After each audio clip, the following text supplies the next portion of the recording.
Hello friends, स्वागत है आपका आज के इस नए वीडियो में। आज की इस वीडियो में हम लोग आधुनिक भारत मॉडर्न हिस्ट्री के 10वें चैप्टर जो है ब्रिटिश राज की उपलब्धियाँ, उसके जितने भी ऑब्जेक्टिव है उन सबको हम लोग डिस्कशन करेंगे। इससे पहले जो है 9 चैप्टर के सभी ऑब्जेक्टिव को हम लोग डिस्कशन कर चुके हैं और ये ऑब्जेक्टिव जो है हम लोग का एस.के. पांडे का आधुनिक भारत जो मॉडर्न हिस्ट्री है उसी बुक से जो है ऑब्जेक्टिव चल रहा है। और ये आज का जो है 10वां टॉपिक है, जो हम लोग के टॉपिक का नाम है ब्रिटिश राज की उपलब्धियाँ। ठीक है, इसके सभी ऑब्जेक्टिव को हम लोग डिस्कशन करेंगे। अगर आप भी बिहार बीपीएससी 7वां चरण जो टीचिंग एग्ज़ाम होने वाला है उसकी तैयारी कर रहे हैं या फिर किसी भी कॉम्पिटिटिव एग्ज़ाम की तैयारी कर रहे हैं जहां से आधुनिक भारत मॉडर्न हिस्ट्री से क्वेश्चन पूछा जाता है, तो उसके लिए जो है ये सीरीज़ जो है आपके लिए बहुत इंपॉर्टेंट है। तो वीडियो को अंत तक ज़रूर देखें जिससे आपका किसी भी एग्ज़ाम में अच्छा स्कोर हो सके। तो आइए बिना देर के हुए शुरू करते हैं। सबसे पहला क्वेश्चन है, राजपूत परिवारों की शिक्षा के निमित्त बने विद्यालयों में से कौन सर्वप्रथम अस्तित्व में आया था? तो ये हो जाएगा अजमेर का मेयो कॉलेज। ठीक है, अजमेर का मेयो कॉलेज जो है राजपूत परिवार के शिक्षा में बने विद्यालयों में से सर्वप्रथम अस्तित्व में आया अजमेर का मेयो कॉलेज। क्वेश्चन नंबर 2 है, भारत सरकार ने किस एक्ट द्वारा भारतीय प्रेस पर पाबंदी लगाने तथा नेताओं को बंदी बनाने की कोशिश की थी? तो ये वर्नाकुलर प्रेस एक्ट के द्वारा जो है भारतीय प्रेस पर पाबंदी तथा नेताओं को बंदी बनाने की कोशिश की गई थी। क्वेश्चन नंबर 3 है, किस ब्रिटिश शासक के काल में औपचारिक रूप से अंग्रेजी माध्यम से शिक्षा प्रारंभ की गई थी? तो ये लॉर्ड विलियम बेंटिक के समय में जो है अंग्रेजी माध्यम की शिक्षा प्रारंभ की गई थी। क्वेश्चन नंबर 4 है, शिक्षा पर चार्ल्स वुड के डिस्पैच ने जो है आपका शैक्षिक संस्थाओं के सरकारी अनुदान की सिफारिश की थी। ठीक है, चार्ल्स वुड के डिस्पैच ने शैक्षिक संस्थाओं के सरकारी अनुदान की सिफारिश की थी। क्वेश्चन नंबर 5 है, सैडलर आयोग ने किस विषय पर सिफारिश की थी? तो भारतीय शिक्षा पर जो है सैडलर आयोग का सिफारिश किया गया था। क्वेश्चन नंबर 6 है, वर्नाक्यूलर प्रेस एक्ट किसने हटाया था? तो ये लॉर्ड रिपन के द्वारा जो है वर्नाक्यूलर प्रेस एक्ट हटाया गया था। क्वेश्चन नंबर 7, प्रेस की स्वतंत्रता देने वाला गवर्नर जनरल, ठीक है, प्रेस को स्वतंत्रता देने वाला गवर्नर जनरल कौन था? तो ये लॉर्ड मेटकॉफ के द्वारा जो है प्रेस को स्वतंत्रता दिया गया था। क्वेश्चन नंबर 8 है, हंटर आयोग ने किसके विकास पर बल दिया है? तो ये प्राथमिक शिक्षा पर जो है हंटर आयोग के द्वारा बल दिया गया। क्वेश्चन नंबर 9 है और इसमें जो है मिलान करना है, तो क्वेश्चन नंबर 9 का जो आंसर है हम लोग का 9 का बी हो जाएगा। ठीक है, यानी ए का 5 जोनाथन डंकन जो है संस्कृत कॉलेज बनारस से संबंधित है। बी का 1 है, यानी विलियम जोन्स जो है एशियाटिक सोसाइटी ऑफ बंगाल की स्थापना की गई थी वारेन हेस्टिंगस द्वारा, यानी सी का 2। ठीक है, कलकत्ता मदरसा वारेन हेस्टिंगस के द्वारा जो है स्टार्ट किया गया था। और डी का 3 है, यानी कि William Bentinck Calcutta medical college की स्थापना की थी। तो 9 का आंसर बी हो गया। क्वेश्चन नंबर 10 हम लोग देखते हैं। तो 10 है, निम्नलिखित में वक्तव्यों पर विचार करना है। इसका कथन है, मैकाले की अंग्रेजी शिक्षा में प्रचार प्रसार का उद्देश्य भारतीयों को पाश्चात्य शिक्षा में दीक्षित करना था और कारण है वह भारत का औद्योगिक विकास करना चाहता था। तो 10 का जो आंसर है हम लोग का सी है, कथन सत्य तथा कारण असत्य है, यानी कि मैकाले के अंग्रेजी शिक्षा में प्रचार प्रसार का उद्देश्य भारतीयों को पाश्चात्य शिक्षा में दीक्षित करना था, ये सही है। और भारत का औद्योगिक विकास चाहता था, ये गलत है, यानी कि ऑप्शन नंबर सी जो है हम लोग का सही है। क्वेश्चन नंबर 11 है, हमारी इस शिक्षा प्रणाली से लोग रंग और जाति से भी भारतीय रहेंगे किंतु मानसिक रूप से अंग्रेज। यह कथन किसके द्वारा बोला गया था? तो ये लॉर्ड मैकाले के द्वारा बोला गया था कि हमारी शिक्षा जो प्रणाली है वो उससे जो है लोग रंग और जाति से तो भारतीय रहेंगे किंतु मानसिक रूप से अंग्रेज जो हो जाएंगे। तो क्वेश्चन नंबर 12 को हम लोग देखते हैं। क्वेश्चन नंबर 12 है, 1835 ईस्वी के 1835 ईस्वी में एक महत्वपूर्ण निर्णय लिया गया, वो किसके बारे में था? तो 12 का हो जाएगा बी, शिक्षा के बारे में जो है 1835 में एक महत्वपूर्ण निर्णय लिया गया था। क्वेश्चन नंबर 13 है, निम्नलिखित में से कौन सा एक उदारवादियों का मुख्य पत्र था? तो ये हो जाएगा लीडर। ठीक है, उदारवादियों का मुख्य पत्र क्या था? तो लीडर था। क्वेश्चन नंबर 14 है, मुसलमानों में पश्चिमी शिक्षा के प्रचार के लिए 1863 ईस्वी में मोहम्मदन लिटरेरी सोसाइटी की स्थापना किसके द्वारा की गई थी? स्थापना कहाँ हुई थी? तो ये आपका कलकत्ता में जो है मुसलमानों के शिक्षा के प्रचार प्रसार के लिए मोहम्मदन लिटरेरी सोसाइटी की स्थापना कलकत्ता में की गई थी। क्वेश्चन नंबर 15 है, भारत में, ठीक है, भारत में आधुनिक शिक्षा के इतिहास में महत्वपूर्ण निम्नलिखित घटना का सही कालक्रम जो है लगाना है तो 15 का हो जाएगा बी नंबर, यानी सबसे पहले अलीगढ़ मुस्लिम विश्वविद्यालय बनाया गया था। उसके बाद हंटर कमीशन, उसके बाद कार्लाइल परिपत्र, उसके बाद पूना में महिला विश्वविद्यालय की स्थापना की गई थी। क्वेश्चन नंबर 16 है बनारस स्थित सेंट्रल हिंदू कॉलेज, जो बाद में बनारस हिंदू विश्वविद्यालय के केंद्र बिंदु के रूप में काम आया, किसके द्वारा स्थापित किया गया था? तो ये एनी बेसेंट के द्वारा जो है बनारस हिंदू विश्वविद्यालय स्थापित की गई थी। क्वेश्चन नंबर 17 है संबंध व्यक्तियों से तथा उससे जो है पत्रिकाओं का सुमेल करना है। तो 17 का आंसर है बी नंबर, 17 का बी, यानी कि इंडियन मिरर। ठीक है, 1 का ए है इंडियन मिरर जो है किसके द्वारा लिखा गया था? तो केशव चंद्र सेन के द्वारा। ठीक है, 2 का सी यानी तत्वबोधनी सभा जो है देवेंद्र नाथ टैगोर के द्वारा, और 3 का डी है यानी इंडिपेंडेंट जो है मोतीलाल नेहरू के द्वारा, और कॉमरेड जो है मोहम्मद अली के द्वारा जो पत्रिका था वो लिखा गया था। क्वेश्चन नंबर 18 को हम लोग देखते हैं, पुस्तक और उनके लेखक का कौन सा जोड़ा जो है गलत है? ठीक है, तो 18 का आंसर आपका हो जाएगा डी नंबर। ठीक है, इंडियन मिरर जो है केशव चंद्र सेन के द्वारा लिखा गया है, इंडिपेंडेंट जो है मोतीलाल नेहरू के द्वारा लिखा गया है, अनहैप्पी इंडिया जो है लाला लाजपत राय के द्वारा लिखा गया है, और अभ्युदय जो है महात्मा गांधी के द्वारा नहीं लिखा गया। तो गलत हम लोग को चुनना था, तो 18 का डी नंबर ऑप्शन है। क्वेश्चन नंबर 19 है निम्नलिखित में से किस एक ने भारत के बड़े क्षेत्रीय खंडों में एक स्वतंत्र शिक्षा विभाग की स्थापना का मार्ग जो है प्रशस्त किया था?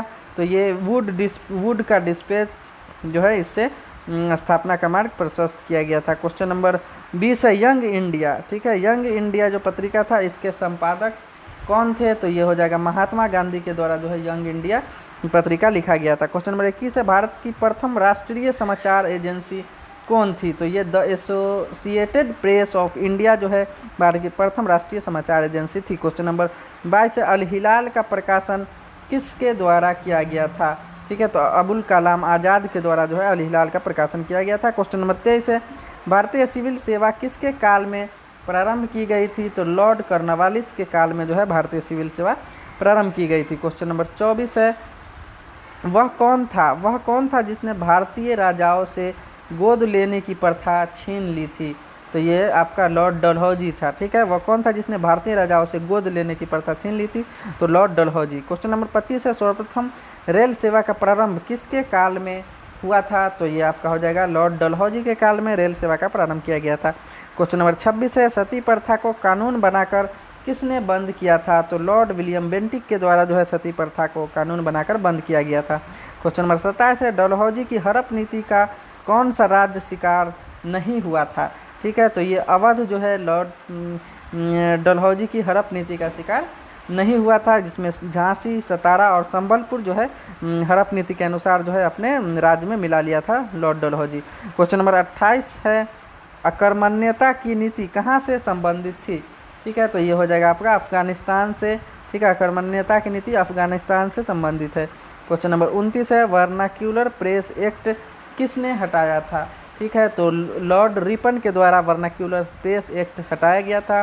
क्वेश्चन नंबर 30 है कॉर्नवालिस के सुधारों के विषय में कौन सा कथन असत्य है, यानी कि कौन सा कथन गलत है? तो बी भारतीयों के लिए सेवाओं के द्वार खोले, ये जो है गलत है। कॉर्नवालिस के सुधार में जो है आपका कंपनी के कर्मचारियों के वेतन में वृद्धि की गई थी, कंपनी के खर्चों में कमी की गई थी, कानूनों को संगठित किया गया था। ठीक है, तो असत्य जो है हम लोग का बी नंबर ऑप्शन है। क्वेश्चन नंबर 31 है सिंध में अंग्रेजों की ओर से सर्वप्रथम किसे भेजा गया था? तो ये अलेक्जेंडर को। ठीक है, सिंध में अंग्रेजों की ओर से सर्वप्रथम अलेक्जेंडर को भेजा गया था। क्वेश्चन नंबर 32 है प्रभावी अकर्मण्यता की नीति का जनक कौन था? तो 32 का हो जाएगा बी लॉरेंस। ठीक है, प्रभावी अकर्मण्यता की नीति का जनक लॉरेंस को माना गया है। क्वेश्चन नंबर 33 है कौन सी मुख्य घटना को लेकर द्वितीय अफगान युद्ध घोषित किया गया था? तो ये आपका हो जाएगा सी नंबर अंग्रेजी राजदूत को प्रवेश से रोकना, इसके लिए जो है द्वितीय अफगान युद्ध घोषित हुआ था। ठीक है, क्वेश्चन नंबर 34 है गोद निषेध नीति के अंतर्गत भारतीय राज्यों का वर्गीकरण कितने श्रेणियों में किया गया था? तो ये 3 श्रेणी में जो है गोद निषेध नीति के अंतर्गत भारतीय राज्यों का वर्गीकरण 3 श्रेणियों में किया गया था। क्वेश्चन नंबर 35 भारत का गवर्नर जनरल पद नाम सर्वप्रथम जो है किसे मिला था? तो ये लॉर्ड विलियम बेंटिक को जो है भारत का गवर्नर जनरल पद नाम मिला था। क्वेश्चन नंबर 36 है भू राजस्व का अस्थायी संबंध सर्वप्रथम किस ब्रिटिश शासक ने लागू किया था? तो 36 का हो जाएगा आपका बी नंबर यानी लॉर्ड कॉर्नवालिस।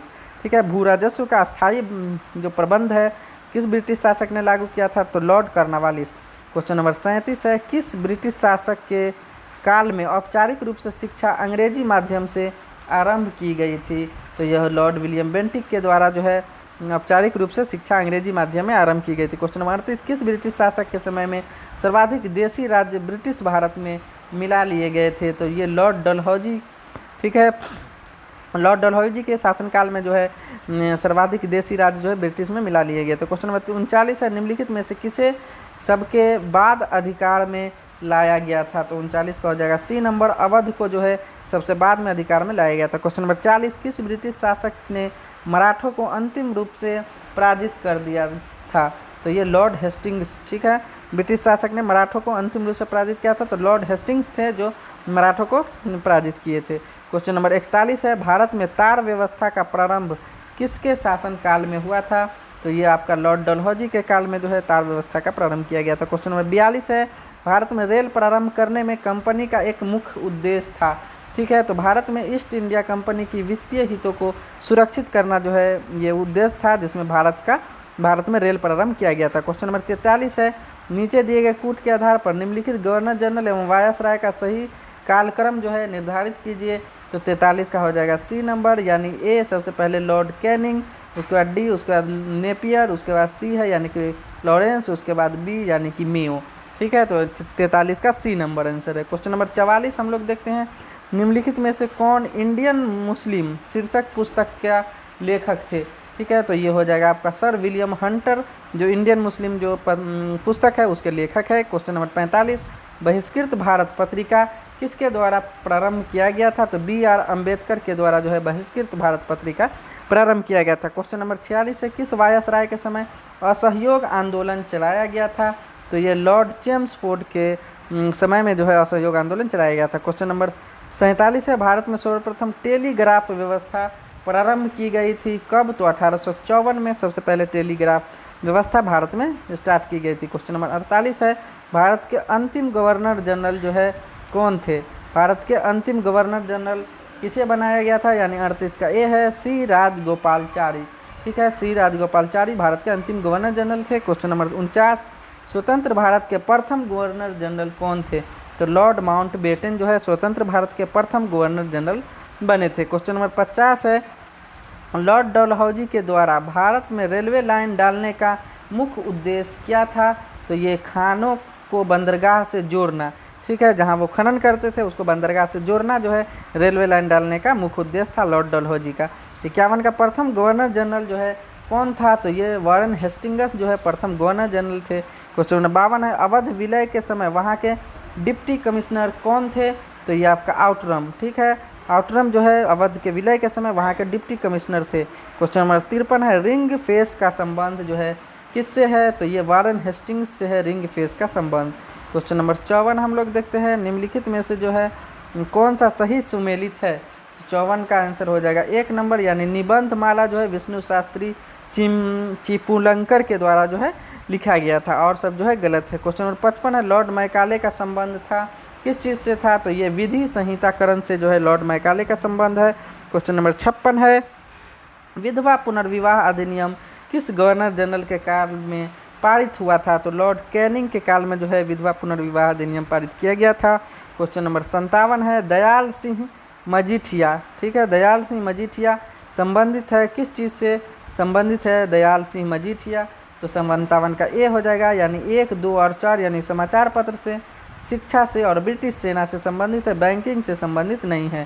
क्वेश्चन नंबर 58 है, क्वेश्चन नंबर 58 हम लोग देखते हैं, निम्नलिखित में से सर्वप्रथम भारत में सहायक संधि पर हस्ताक्षर जो है किसके द्वारा किया गया था, तो ये हैदराबाद के निजाम के द्वारा जो है सहायक संधि पर हस्ताक्षर किया गया था। क्वेश्चन नंबर 59 है, निम्नलिखित में से कौन डलहौजी की सबसे भयंकर राजनीति भूल सिद्ध हुई थी, तो 59 का हो जाएगा डी नंबर, यानी कि अवध का अधिग्रहण जो है डलहौजी का सबसे भयंकर राजनीतिक भूल सिद्ध हुई थी। 60 का है, गुब्बारे खातिर, ठीक है। गुब्बारे खातिर जो बुक है उसके लेखक जो है कौन है, तो अबुल कलाम आज़ाद जो है गुब्बारे खातिर के लेखक है।